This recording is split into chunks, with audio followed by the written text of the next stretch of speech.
Catastrophe star Rob Delaney has said hearing that his son had a brain tumor was the heaviest pain in the world. In his new book A Heart That Works, the American comedian, 45, shared the heartbreaking detail behind his late son Henry's death, who died aged just 2.5 on Rob's 41st birthday in January 2018. An extract published in the Sunday Times provided harrowing recounts of the difficult period for him and his wife Leah, who struggled to come to terms with their loss. It was only the day after Sharon Horgan won a BAFTA for comedy writing on Catastrophe in April 2016 that he and Leah were told that little Henry might have a brain tumor.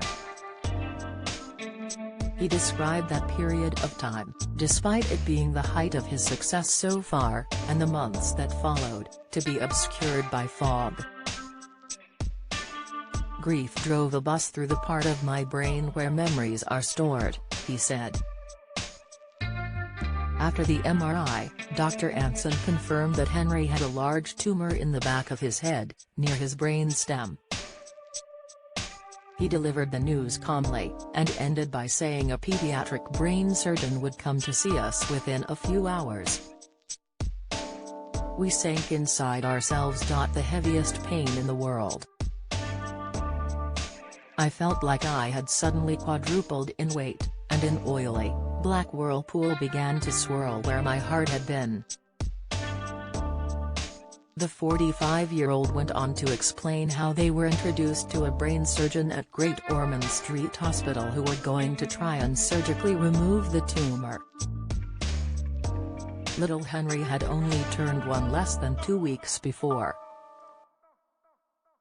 When they arrived at the hospital days before the surgery, parents Rob and Leah shared a shower room with 1-year-old Henry, who Dad Rob describes as having a fatigued appearance that you would normally associate with an old man. To stay close to their little one as doctors prepared him for his operation, the couple of 18 years got a hotel room nearby, and he divulged that the pair had sex twice within a few hours during the scary period. He said he wanted to share that detail in his book because parents experiencing the same thing might feel guilty and hyperventilating with anxiety. Their fear and horror of what was happening just over the road manifested in sex, even at the worst of times, he said, adding that they just wanted to be so close. After 2 months in the intensive care unit, Henry was moved to the cancer ward where he received chemotherapy for several months.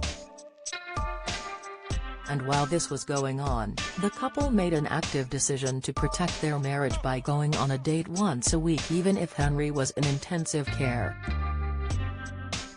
"Months spent at home were great for the family," Rob explained, but it all came to a horrible halt once again when at a checkup following an MRI scan revealed that the cancer started to return. He said his stomach filled with stones as he and Leah understood there could be no more treatment after this point. Henry was then expected to live for another 3 to 6 months. In April last year, the actor paid tribute to his late son Henry shortly after acknowledging what would have been his 6th birthday. And Rob, a parent to 3 other sons with wife Leah, admitted he still doesn't know how he continues to function after being forced to endure the heartbreaking loss of a child. Sharing an image of Henry as a baby with Instagram followers, he wrote, "This little boy would have turned 6 the other day. He died of cancer a little bit before his 3rd birthday. If you asked me how I carry on without him I would tell you I don't know." The American star has previously admitted to cherishing the time he spends with his 3 other sons more than ever following Henry's death, and that he is no longer afraid of dying. Speaking to BBC Radio 4, Rob shared his feelings on his grief and own mortality when asked about his moment of light, which he revealed was thinking about his own death, which gave him peace. He said, "When I heard people were sharing so-called moments of light on Radio 4, I got angry. How dare they? A historic pandemic and its mismanagement by the government is killing people by the thousands.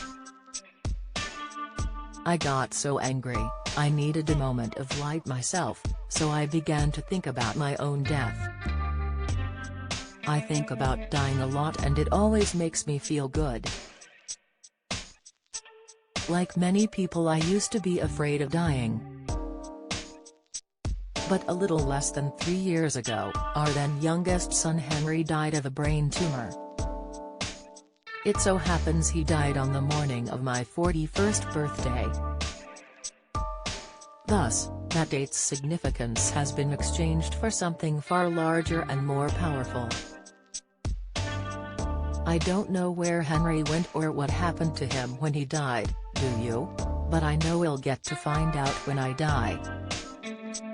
At the very least he'll get to experience something Henry experienced, and that's wonderful. That knowledge brings me peace. I won't say I can't wait because I can.